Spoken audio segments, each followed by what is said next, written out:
विकास Singh brand और marketing professional हैं। आपको Dabur chyawanprash, Dettol, star news, Dainik Bhaskar और साक्षी जैसे बड़े ब्रांड बनाने और उन्हें संवारने में 25 से अधिक वर्षों का अनुभव है।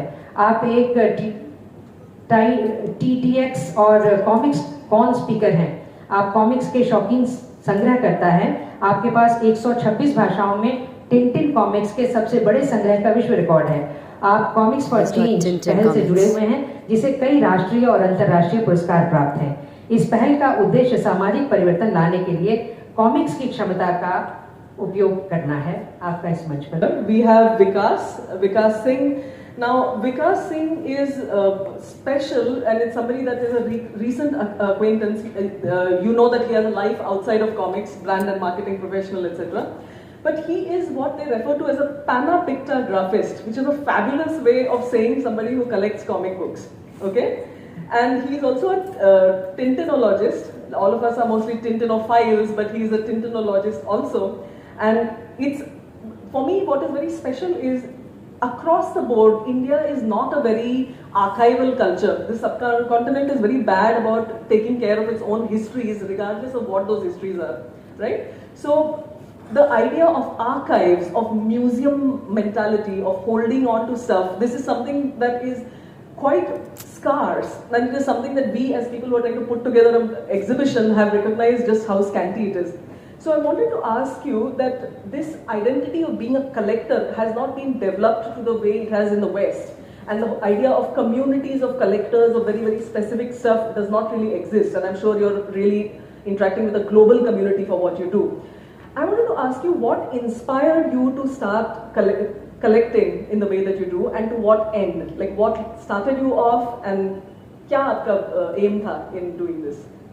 See, unfortunately in India now, whatever you do, if you have a hobby, the first thing your parent or your friends are going to ask, kya fayda hai? What is the cost?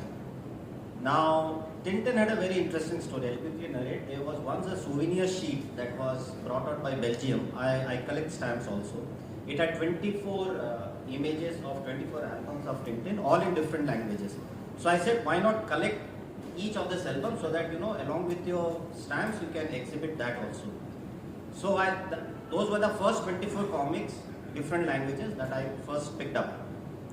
Now there is a forum called Tintinologist, like what Amrita just said. Now you become a member only if you bring out one fact of Tintin that nobody in the world knows. Oh really? So it gets certified.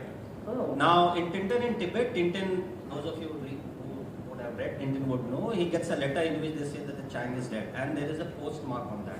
Those stamps are actual stamps that were brought out by Hong Kong Post. Oh, now the moment I discovered that and I was certified as a Tintinologist, then that somebody got back and said, why don't you collect that, the first one which was in Chinese, that was banned. China banned because it's called, the Chinese language is called Tintin in Chinese Tibet. So I purchased that, and that's how, you know, it just...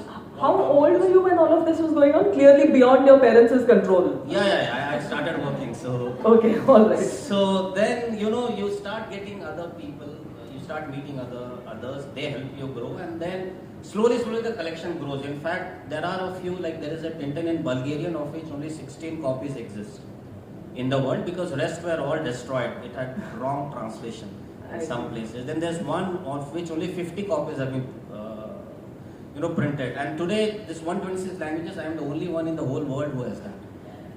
So you know, there's one which has just come up, like what you have said. It's Tintin in Ukrainian language. Now Ukraine is at war, so it's very difficult to get a copy of that, but I've been looking for it. So it just grows with you, and then there is no end, because once you get into this... So there is no end to it. There is no means to an end of it. It's a very dangerous business. I see. Okay. And a very costly one. Absolutely, I want to go to the other aspects of your collection, but with regard to Tintin, one question is, what do you think is the reason why kids in India were relating so hard to these things, man? I mean, Tintin to ek baat hai, but like Asterix and all, like what is going on? Like there are many people in West Bengal who believe that Tintin was created by a Bengali, you know? So what is the scene? What is your understanding? Simplicity. See, today, you know, the world, I really don't appreciate this word graphic novel. There's nothing like a graphic novel. It's a comics basically. यहाँ पे झगड़ा चला तो गया है, you know, it's suddenly become a buzzword, graphic novel. If you look at Tintin, it's the simplicity of the drawing. It's just line drawing. And yet with that line drawing, Hergé could give a variety of expression, not just to Tintin, but to his dog also. And the reason they became very popular, especially in India, was because you could travel the world with Tintin.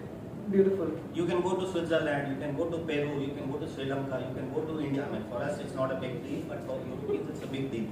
So, you travel the world and every time you read Tintin, every time, I bet you will find something new.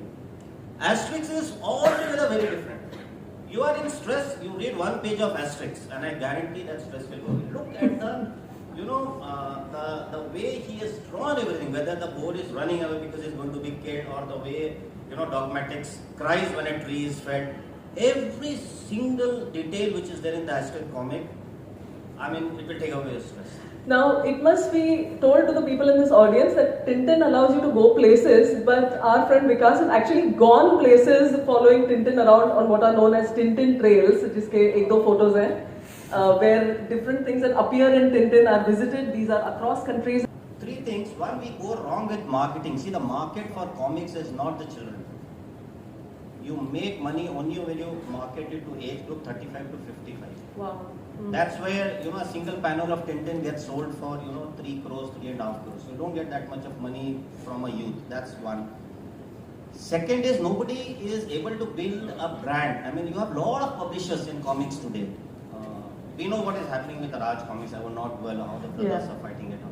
Nobody is trying to make a brand. You first make a brand, then you look at merchandising. Here, one comic comes out, you have 6 variants. Who will buy a comic with 6 variant covers if there is no demand for the first comic itself? And then the push to merchandise. Merchandise will follow only when the brand is there.